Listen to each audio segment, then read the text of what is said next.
Good afternoon, everybody. And first of all, I'd like to wish everybody a happy new year from myself, Declan, and of course, the entire Aurora team. I hope everybody had the opportunity to have a restful Christmas and spend some time with family and friends. And of course, I hope everybody's recharged for what's undoubtedly going to be a very, very busy year.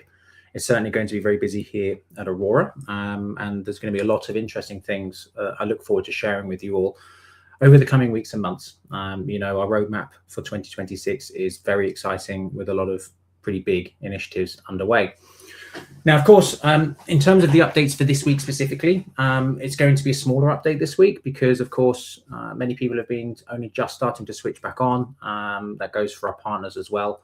But of course, one of the things I want to start with is the standard Aurora token burn that took place in line with our token economy 2.0. We burned 4,000 Aurora. You were able to see that via the post and the Ether and in the ETH transaction hash that we published. Now, in other news, perhaps the most exciting thing for this week, my team's been over at the BIDL conference. So as you can see in the pictures, we have Arman and we have Charlie, our head of marketing and our head of product, who've been showcasing our virtual chains and of course our cross-chain launchpad Calyx. If you had a chance to speak with them, fantastic. If you didn't, no problem. You can still reach out and ask any questions that you might have for us. But the feedback I've had so far is that the BIDL conference was a really, really good event. There was a lot of interesting people attending and a lot of interesting news that was being shared there as well. Outside of that, Near have also been busy. So kicking off 2026 with actually 11 local meetups that are going to be taking place worldwide. This is going to be a great opportunity for anybody that's interested in what's going on within the Near ecosystem as a whole. And again, they're going to be all over the world: Bali, Chicago, Minsk, Frankfurt. So if it's something that would interest you and you'd like to learn more about what's going on within the wider community, please don't hesitate to take a look and which event is going to be most suitable for you. Moving on, we have a pretty interesting update. So Near Intense has started 2026 in probably the strongest position it could, hitting an all-time high volume of 9 billion plus, which is obviously fantastic. The next question people are going to have is when are we going to hit 10? And I think that's something we're not going to have to wait very long for. Now, that's pretty much all on the kind of traditional updates. There is, of course, the competition. So I'm going to have a quick look at the top 10 entries. I think there are 10 or 11 entries that have been provided by the team. And I'm going to pick our 3 winners. I think most of you are probably familiar with at least my style of humor. So let's see who wins today. Okay, so first one, Julian. Yeah, so I don't know if people know this, but this is currently my favorite meme of all time. I'm seeing it everywhere on social media. It's one of my most listened to songs in the car as well. I haven't figured out a way yet to put my face in there, to use it to send to my other half, when I want to prove something right. So yeah, I think Julian stands a good chance here. What else do we have? So we have Craig. Excitement levels on the rise. Calyx will be making announcements soon about upcoming launches. We will, yeah. Okay, what else have we got? Calyx.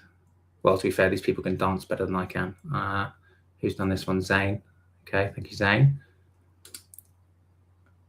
Right, Rachel. General Calyx ready for more cross-chain 2026. I'm actually looking forward to the new film coming out this year. What else do we... Aurora get an extra license to the US? Aurora return to Venezuela to prepare for the launches on Calyx. Okay, thank you, Luton. Are you sure doing exploit fun? So this video here is actually this was actually recorded in Alex Shevchenko's hometown in Ukraine, if memory serves. Okay, what else do we have? Okay. Okay, this one's from Praise. These were the lovers. That's a nice message. And it's got Peaky Blinders, which I'm a huge fan of. Rowan Atkinson. Yes. Okay. Okay, so we've got quite a few good ones, actually. Who are my 3 winners going to be? So this is the last entry from Kevin. Okay, so my winners. Yeah, so I'm going to have praise as one of the winners. I think it's a lovely message, and I think it's a great way to kick off 2026. And it's Peaky Blinders, so you're always going to score some points there. I'm going to, Immortal. You're going to be my second winner. I think the little nod to Alex's hometown. Plus, if I could dance that well, that'd be quite nice. Yeah, so you're our second winner.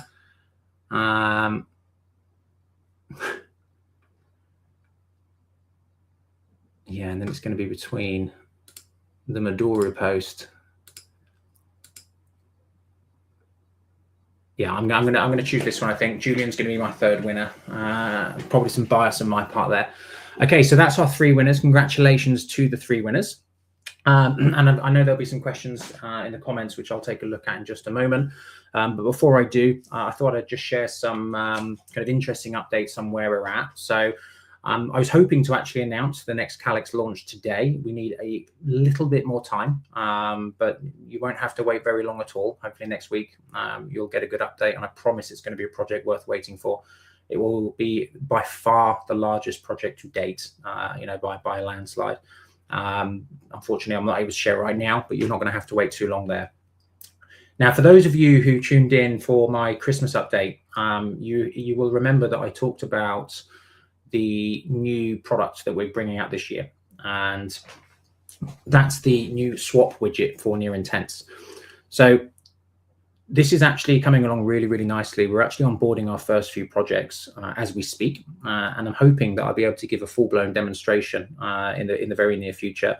But this is going to be a big game changer, not just for the projects that want to be able to enable seamless swaps, within their products, but also for us, because it's going to make it more easy than ever, to be able to facilitate token swaps. Obviously, we've had the forwarder for some time, but Near Intense and the widget that we have now will largely make that redundant. So really looking forward to sharing some updates on this. Next week, I will walk you guys through a demonstration of how it works and what it's going to look like. It might not be the very final version from a design point of view, but at least it'll give you a great understanding of just how easy make it for projects to use Near Intense. Okay, so let's have a quick look at the questions that we've had come through. Okay, we've got quite a few here. Let's have a look. So,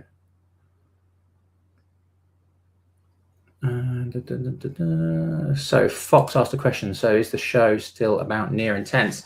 Well, look, Near Intense is definitely, the shiny star at the moment, right? The success has been meteoric, and the Aurora team played a huge role, in building Near Intense, initially. And of course, with our new swap widget that's going to be released, we're working very closely with the Intense team, and that kind of volume benefits everybody within the ecosystem. So it is always good to shine a light on that, alongside, of course, the updates and the opportunities that we're seeing in Aurora as well.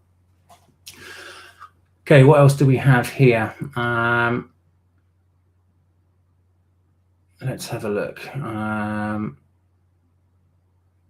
Yeah, so Galileo. How are you doing, Declan? Good, thank you. Nice and rested after Christmas.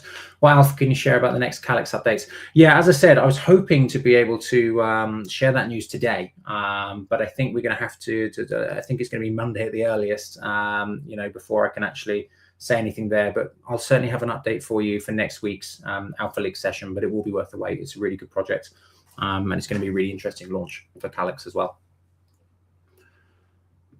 We have a question from Sulfur. When would Aurora have a real-life event in Africa? It's a very good question. We're actually looking at our event strategy for 2026 right now. So who knows? I'll have that conversation in the team. But of course, it's always good that, that people want to have events available to come see what we're doing. Okay, so let's have a look.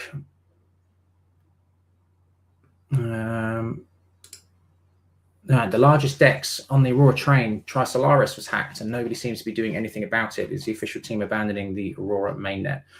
No. So look, it's not that nothing's been done at all. Actually, steps have been taken to ensure that the smart contract that was exposed can't, people can't deposit into that. It was quite an old vulnerability. And I believe a report was published, but I'll double check on that. But there are actions being taken, and Tri-Solaris is obviously still around and is still on Aurora mainnet. Okay, so we have a question from Aphid. Do you mind sharing some initiatives the Calyx team has come up with to ensure the next launch will be successful and sustainable? Yeah, great question. I mean, look, I think it's fair to say that launches in general, regardless of size, even if you look at the likes of Monad, right, are struggling to see the kind of jump rates that we're seeing, the beginning of last year and before that. A lot of tokens have been struggling, post-launch.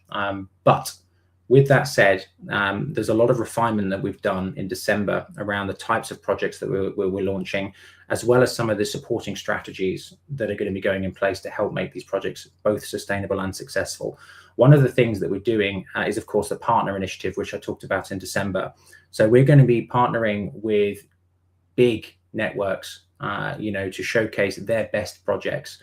And not only is this going to allow us to access projects outside of our own ecosystem more easily, it's also going to bring much more visibility, much more attention, and naturally, more analysis around the projects that are being launched as well.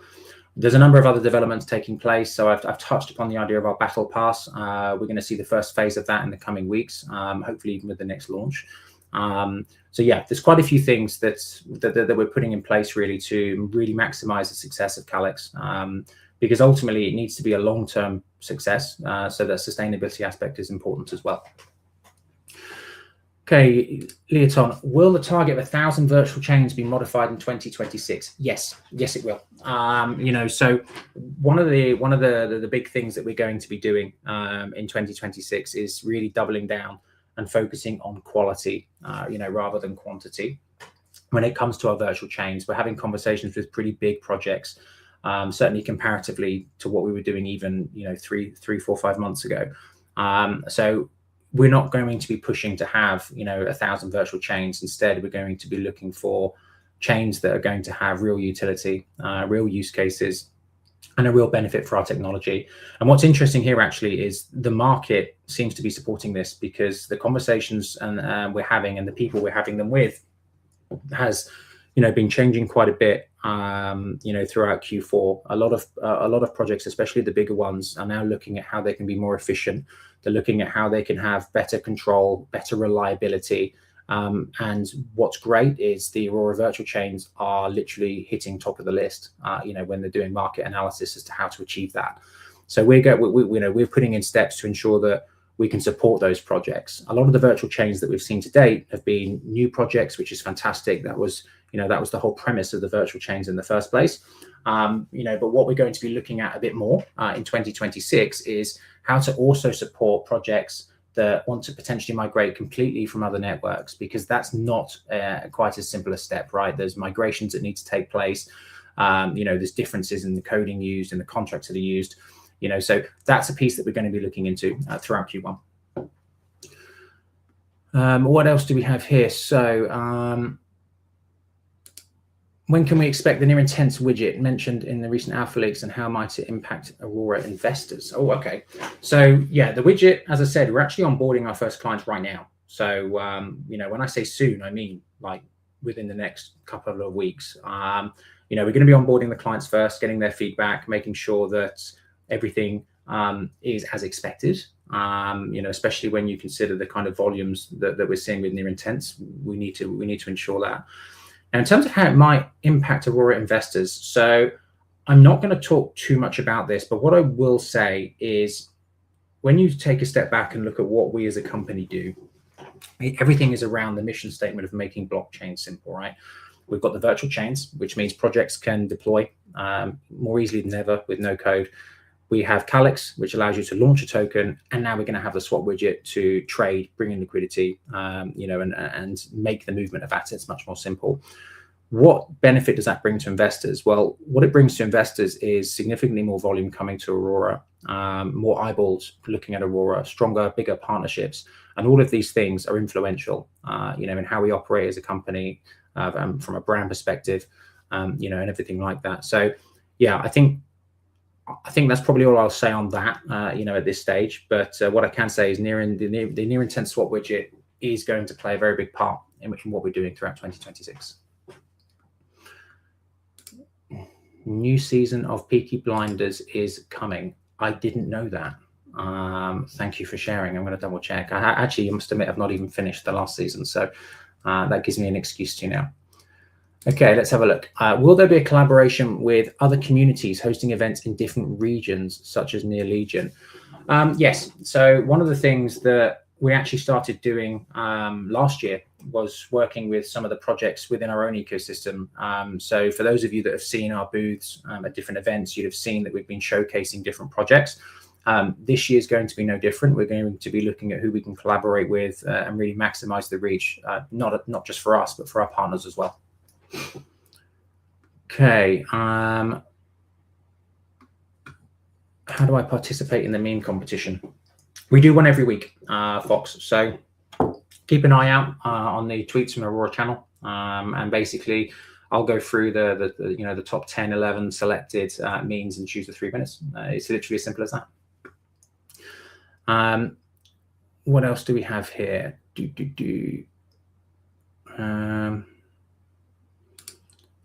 Are there any new partnerships with any projects that we need to know about this year? Yes, there are. There's going to be some very big partnerships that we're going to be announcing. I just can't tell you them yet. But as soon as I can, you guys will be the first to know. And as always, it will be announced here, before it is anywhere else. Okay, so I think that is everything. I'm going to give it a few more seconds just in case any other questions are coming through. If I've missed anything, apologies. Please don't hesitate to reach out directly. And as I said at the start, I wish all of you a happy new year. I look forward to sharing the many really great updates that we've got coming throughout 26. And I look forward to speaking to you all again next week for next Friday's Alpha Leaks. Take care.